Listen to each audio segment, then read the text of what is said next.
दोस्तों ये है हमारे देश के रेल मंत्री अश्विनी वैष्णव और ये वीडियो जो आपके स्क्रीन पे चल रही है ये वीडियो उस वक्त की है जब हमारे देश के उड़ीसा के बालासोर में एक भीषण ट्रेन हादसा हुई है और उस भीषण ट्रेन हादसे में अब तक करीब 288 लोग अपनी जान को गंवा चुके हैं।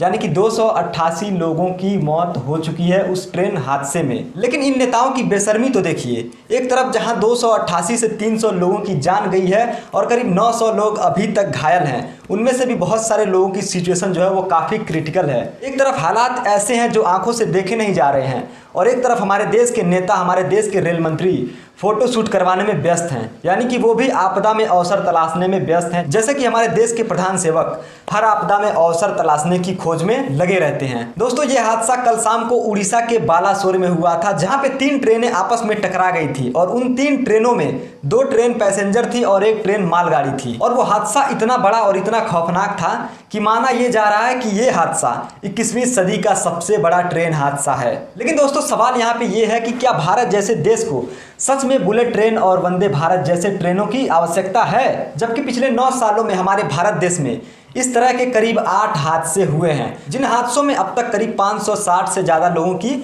मौत हो चुकी है। लेकिन दोस्तों यहाँ पे एक सवाल ये भी है कि एक तरफ तो हमारे प्रधान सेवक जी हर दिन नई नई जगहों पे नए नए स्टेट में एक नए नए वंदे भारत ट्रेन का उद्घाटन करते रहते हैं, लेकिन वहीं दूसरी तरफ हमारे देश में रेगुलर यूज होने वाले रेलों की हालत कैसी है वो आपको अच्छे से पता होगा। आपको अच्छे से पता होगा कि 400 यात्रियों के रिजर्वेशन वाले डब्बे में जबरन 700 से 800 लोगों को उन ट्रेनों में भेड़ बकरियों की तरफ भर के सफर करने पे मजबूर किया जाता है। लेकिन दोस्तों सवाल यहाँ पे ट्रेनों में मिलने वाली सुविधाओं की नहीं है, सवाल यहाँ पे यह है कि हमारे देश की ट्रेनें असल में कितनी सेफ हैं। यानी कि हमारे देश के ट्रेनों में सफ़र कर रहे यात्रियों की जीवन कितनी सुरक्षित है। दोस्तों आज से करीब 1 साल पहले हमारे देश के ट्रेनों की सुरक्षा के लिए बहुत बड़े बड़े एडवर्टीजमेंट किए गए थे। दोस्तों आज से करीब 1 साल पहले हमारे देश की ट्रेनों की बेहतर सुरक्षा के लिए हमारे देश के प्रधानमंत्री नरेंद्र मोदी और देश के रेल मंत्री अश्विनी वैष्णव ने भारत कवच नाम से एक सिस्टम को लॉन्च किया था। रेल मंत्री अश्विनी वैष्णव का कहना था कि भारत के कवच से हमारे देश की ट्रेनें पूरी तरह से सेफ हो जाएंगी, कभी भी कोई इस तरह की रेल दुर्घटनाएं सामने नहीं आएंगी। आपको बाकायदा मैं वो वीडियो दिखा रहा हूं जिस वीडियो में आप देखेंगे कि हमारे देश के रेल मंत्री अश्विनी वैष्णव उस कवच का ट्रायल करने के लिए खुद ट्रेन में बैठे हुए हैं और उस ट्रायल के दौरान वो क्या कहते हैं वो खुद आप सुन लीजिए।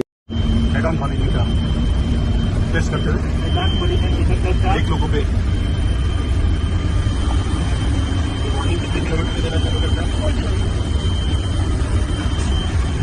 50 का स्पीड।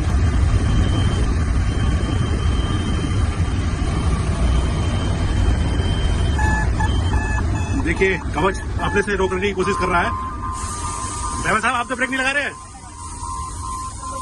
ड्राइवर ब्रेक नहीं लगा रहे हैं।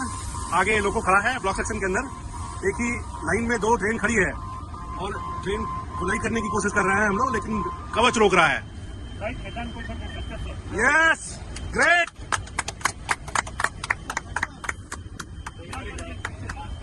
सेम ट्रैक पे वो इंजन भी खड़ा है, ये इंजन भी है, दोनों लोग सेम ट्रैक पे है, लेकिन कवच से आगे जाने नहीं दे रहा है।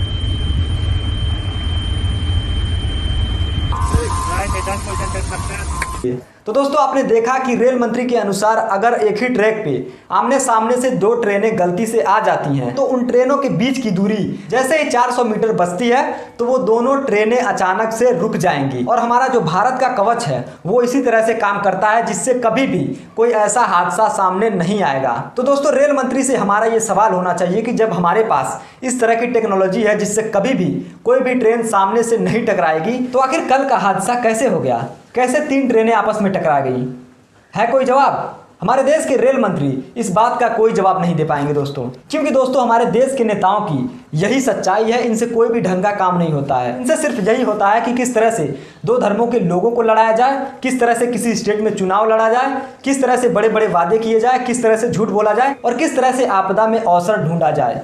हादसे में जितने लोगों की जानें गई हैं उनके लिए गहरी संवेदना प्रकट करता हूं और दुआ करता हूं कि ऊपर वाला उनके परिवार वालों को हिम्मत दे। तो दोस्तों आज के लिए बस इतना ही, मिलते हैं अगली वीडियो में। धन्यवाद।